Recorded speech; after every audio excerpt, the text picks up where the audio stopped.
VOA Afrique. Bonjour à tous et bienvenue sur ce plateau de Votre Santé, Votre Avenir. C'est un plaisir renouvelé de vous retrouver pour une nouvelle édition de Votre Santé, Votre Avenir sur VOA Afrique.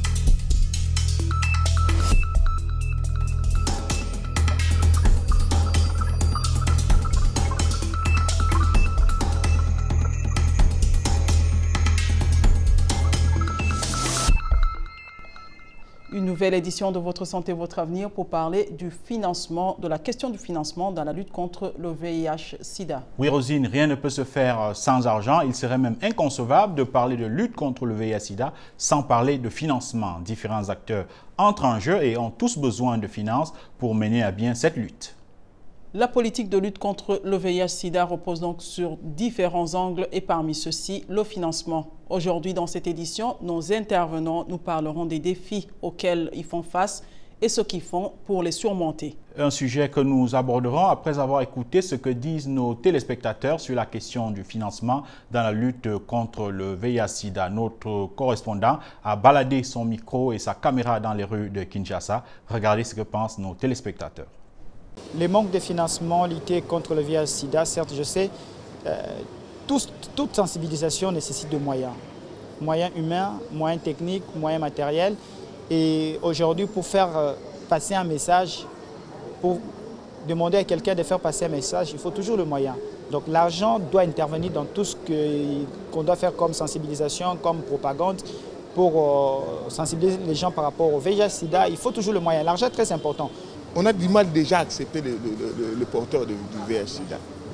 Donc, ça demande beaucoup de choses. La vulgarisation,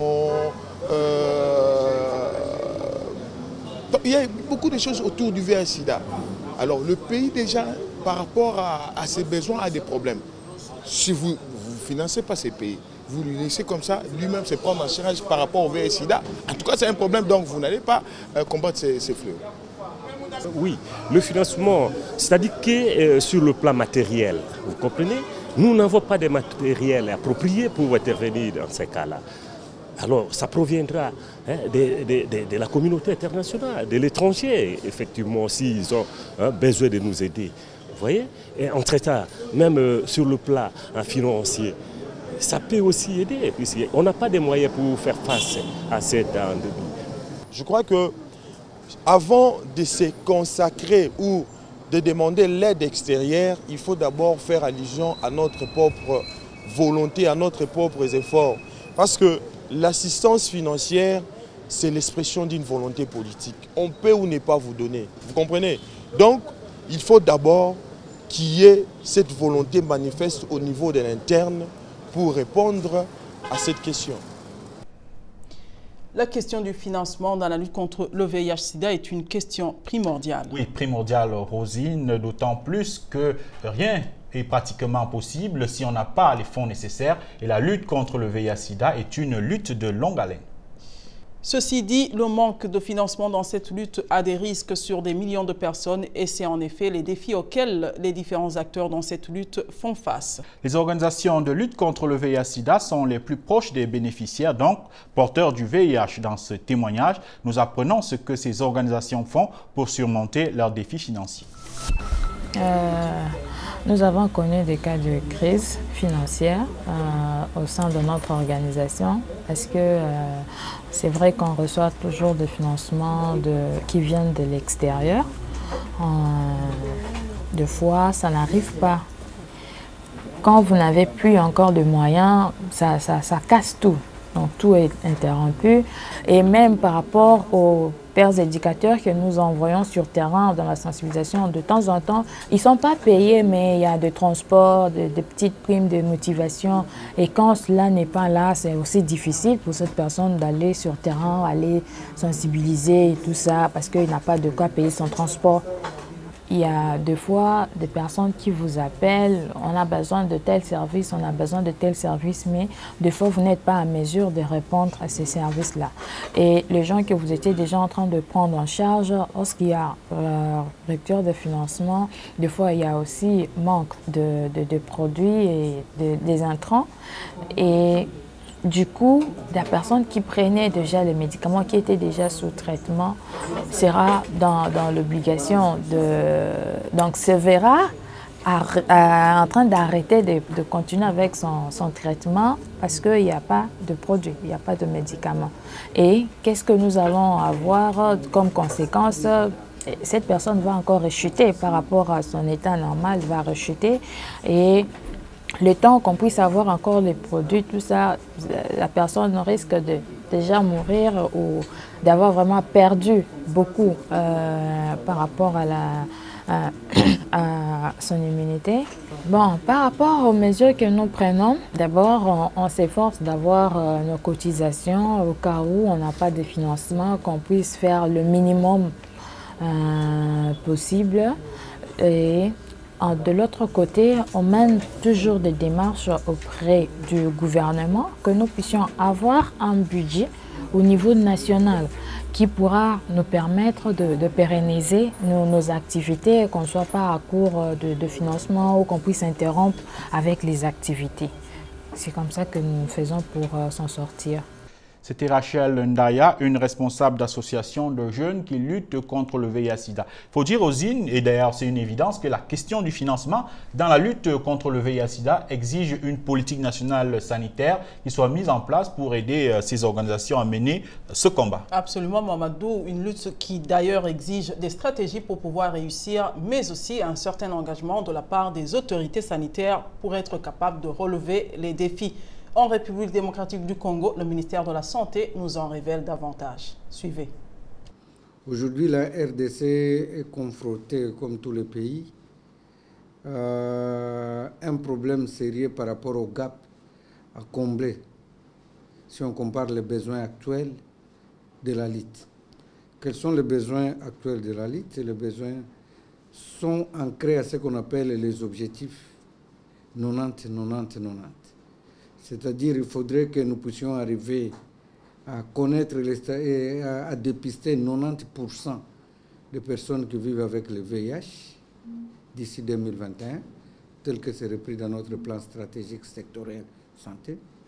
Et si nous avons dépisté 90% des personnes vivant avec le VIH, il faudrait qu'on arrive à mettre 90% de ces personnes dépistées au moins sous traitement aux ARV et qu'à la fin, ces personnes qui sont mises sous ARV, il faudrait que 90% d'entre elles arrivent à une charge virale supprimée.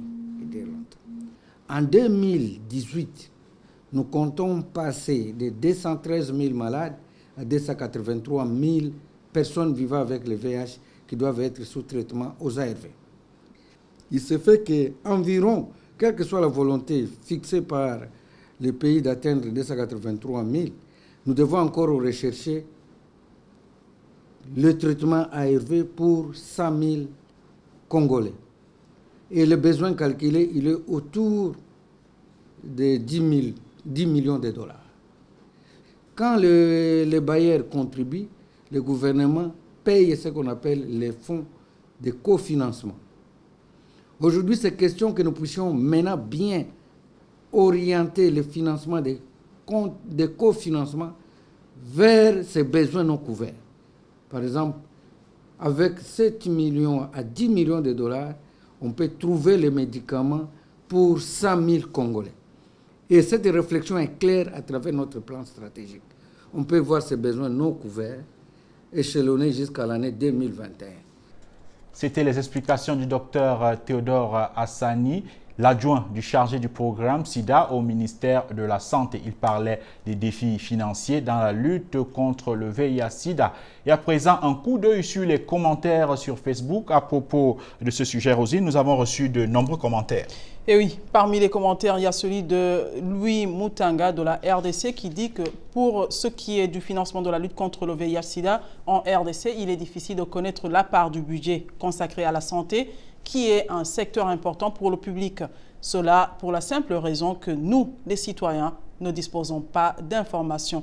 Ne dit-on pas qu'un droit ignoré ne peut jamais être revendiqué? Il y a aussi notre ami Alphonse Mouaki de la RDC qui a commenté, il dit « Pour atteindre les objectifs de la stratégie accélérée, il est impératif d'augmenter et d'intensifier maintenant les ressources destinées à la riposte contre le VIH.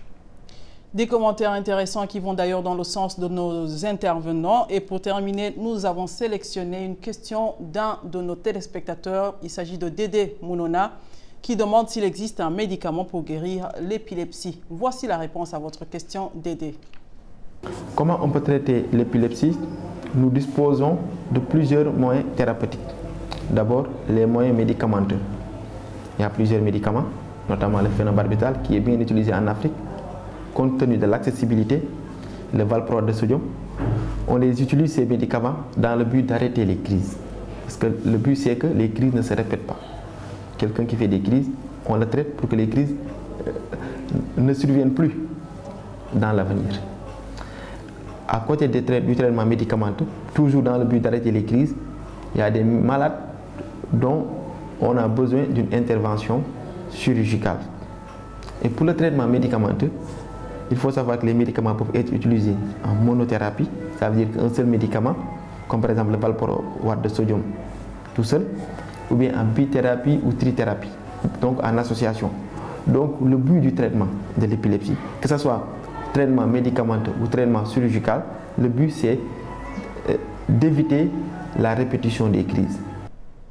Et c'est la fin de cette édition de Votre Santé, Votre Avenir, une édition qui était consacrée à la question du financement dans la lutte contre le VIH-Sida. Et si vous avez encore des questions sur ce sujet ou sur d'autres sujets santé, visitez notre page Facebook VOA Afrique. Vous pouvez aussi nous envoyer vos questions sur le numéro WhatsApp 001 240 466 88 62. Et pour plus d'informations, visitez notre site web voaafrique.com. Merci de nous avoir suivis. À la prochaine. Au revoir.